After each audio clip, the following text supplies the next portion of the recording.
Halo, selamat datang di channel Ruang Taktik FC. Di video kali ini, kita akan analisis laga El Clasico antara Real Madrid versus Barcelona memperebutkan trofi Supercopa de España.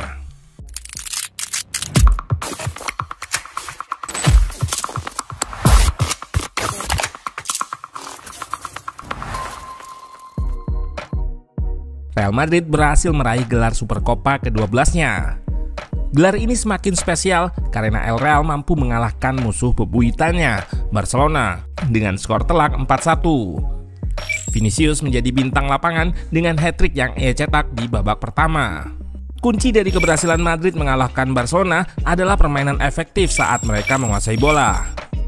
El Real berhasil mengekspos Barcelona yang gak begitu baik saat fase out of possession.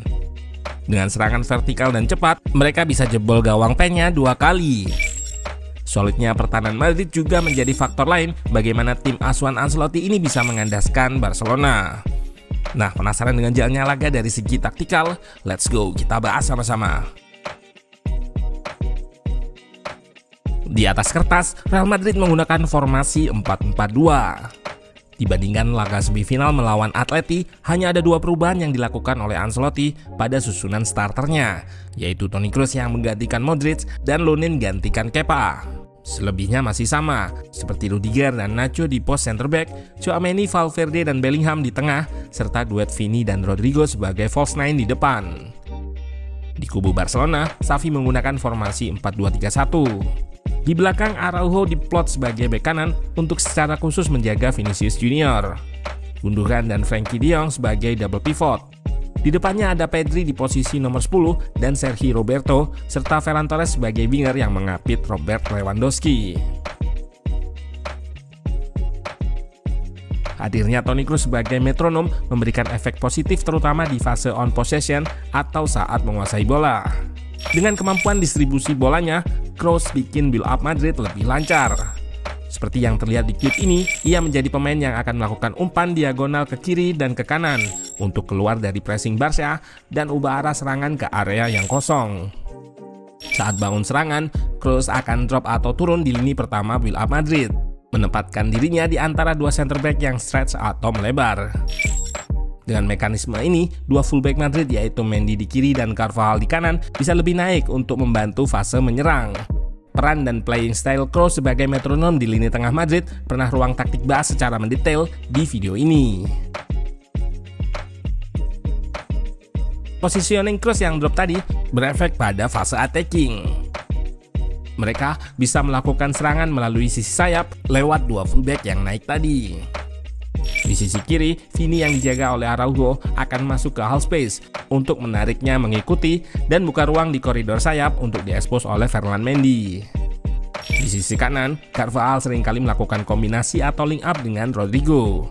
Keduanya juga kerap melakukan rotasi posisi dan counter movement atau gerak berlawanan untuk bergantian mengisi koridor half space dan koridor sayap di sisi kanan serangan Madrid.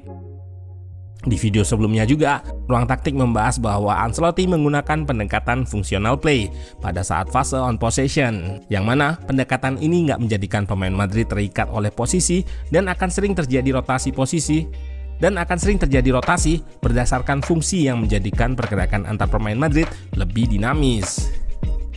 Di laga ini, Vini yang dijaga oleh Araujo pun seringkali keluar dari posisinya dan masuk ke half space atau bahkan ke area tengah untuk lepas dari marking Araujo. Hal ini juga yang terlihat di gol pertama Madrid, di mana Vini masuk ke tengah bertukar posisi dengan Rodrigo yang melebar di sisi kiri. Selain itu, gol ini juga diawali dari link up 3 gelandang Madrid, Tchouaméni, Kroos, dan Bellingham. Yang disoroti di sini adalah marking Barca yang terlihat nanggung antara zonal atau man-to-man marking, sehingga Kroos dan Bellingham bisa cukup bebas melakukan link up. Yang menarik di sini adalah positioning Bellingham yang bebas di ruang antar lini, menarik satu center back keluar dari posisinya, sehingga terbuka ruang untuk melepaskan trupas. Konde menyadari bahwa ruang di belakang backline Barca sangat lebar dan kalah jika beradu lari dengan Vini, sehingga ia memutuskan melakukan offside trap atau terlihat hendak melakukan intercept. Namun aksinya ini dibaca oleh Bellingham yang lebih memilih trupas ke area kosong, sehingga Vini bisa lolos dan menggocek Inaki Peña sebelum ceploskan bola ke gawang Barca.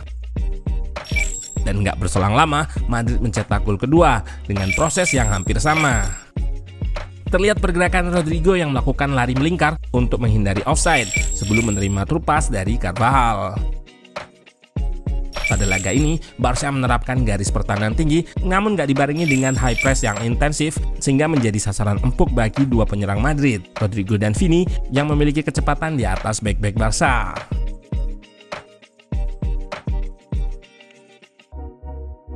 Ide Xavi memasang Araujo sebagai bek kanan untuk secara khusus menjaga Vini bisa dikatakan nggak berhasil pada laga ini. Hal ini dikarenakan taktik fungsional play, jadi Vini bisa berotasi posisi untuk lepas dari marking Araujo, seperti yang terlihat di gol pertama. Selain itu, di saat duel terjadi di antara keduanya, pada laga ini Vini lebih superior ketimbang Araujo yang kerepotan menghadapi kecepatannya. Seperti yang terlihat di klip ini, Araujo sampai melakukan tarikan untuk menghentikan Vini ketika akan menyambut crossing dari Tchouaméni. Tentunya hal ini merupakan pelanggaran dan berujung penalti. Vini sebagai eksekutor mampu menjalankan tugasnya dengan baik, sekaligus menyempurnakan penampilannya dengan mencetak hat-trick di babak pertama. Duel Araujo versus Vini ini berakhir dengan di kartu merahnya kapten ketiga Barca ini setelah melakukan pelanggaran. Seperti yang disampaikan di awal, selain serangan yang cepat dan efektif, pertahanan juga menjadi salah satu kunci keberhasilan Madrid meraih kemenangan di laga ini. Inilah pentingnya menguasai 3 fase di sepak bola. Menyerang bisa, bertahan juga bisa, transisi juga oke. Di saat bertahan, Madrid menerapkan block defense yang kompak dengan struktur dasar 4-4-2. Terlihat jarak antar lininya cukup rapat, sehingga nggak ada ruang bagi pemain Barca untuk melakukan link up di area tengah. Saat Lewandowski drop di ruang antar lini untuk jemput bola pun, ia langsung ditempel oleh gelandang bertahan Madrid. Secara umum, anak asuh Ancelotti cukup disiplin dan fokus ketika bertahan baik secara individu ataupun secara kolektif. Saat fullback melebar, gelandang bertahan yaitu Tchouaméni dan Kroos akan menutup ruang yang lebar di antara center back dan fullback yang keluar tadi. Di sini juga terlihat bagaimana smoothnya pergantian peran yang dilakukan oleh Ferland Mendy saat awalnya menjaga Ferran Torres dan Toni Kroos yang semula menjaga Lewandowski. Selain itu, di laga ini Madrid juga berusaha untuk menutup celah di laga sebelumnya, yaitu kelemahan saat menghadapi umpan silang. Terlihat pemain bertahan Madrid di sisi sayap nggak memberikan kesempatan untuk fullback atau winger Barca guna melepaskan crossing. Carvajal akan langsung menutup ruang Balde saat serangan dialirkan ke sayap. Hal yang sama juga dilakukan oleh Mendy. Terlihat ada 3 pemain Barca yang sudah siap sambut crossing di kotak penalti. Namun Lamine Yamal yang kuasai bola di sisi sayap ditempel ketat oleh Mendy dan Kroos. Gol satu-satunya Barca di laga ini diinisiasi oleh pergerakan Gundogan yang menarik blok pertahanan Madrid untuk kompak di tengah, sehingga Balde memiliki ruang yang lebih leluasa untuk lepaskan crossing. Crossing ini sebetulnya bisa diantisipasi, namun bola muntah mengarah ke Lewandowski yang langsung melakukan first time dan nggak bisa dihalau oleh Lunin.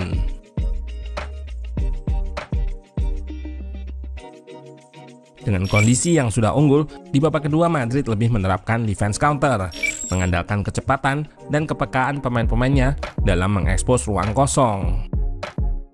Yap, selain cepat, pemain-pemain Madrid juga memiliki tendensi yang cukup baik untuk mendeteksi dan mengekspos ruang kosong. Fungsional play yang diterapkan juga memberikan kebebasan bagi siapapun untuk bergerak mengekspos ruang. Gol keempat terlihat bagaimana kecepatan pemain Madrid dalam melakukan serangan dan mengekspos ruang. Berawal dari pergerakan Valverde yang mengekspos ruang dan ubah serangan ke Vini di sisi kanan. Di kotak penalti sudah ada Bellingham dan Rodrigo. Cutback Vini bisa dihalau oleh Konde, namun bola mengarah kepada Rodrigo yang langsung ditembak oleh winger asal Brasil tersebut. 4-1. Barca tersungkur dengan skor telak di final. Bukti bahwa menyerang atau possession saja nggak cukup. Sementara Ancelotti memberikan pelajaran berharga bahwa 3 fase sepak bola sangat penting. Bisa menyerang, bisa bertahan, dan bisa serangan balik serta cepat dalam bertahan.